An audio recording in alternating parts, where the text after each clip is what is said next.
Welcome everyone, hope you are doing well.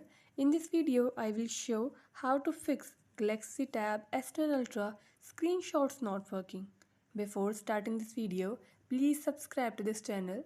Let's start our video without wasting any time.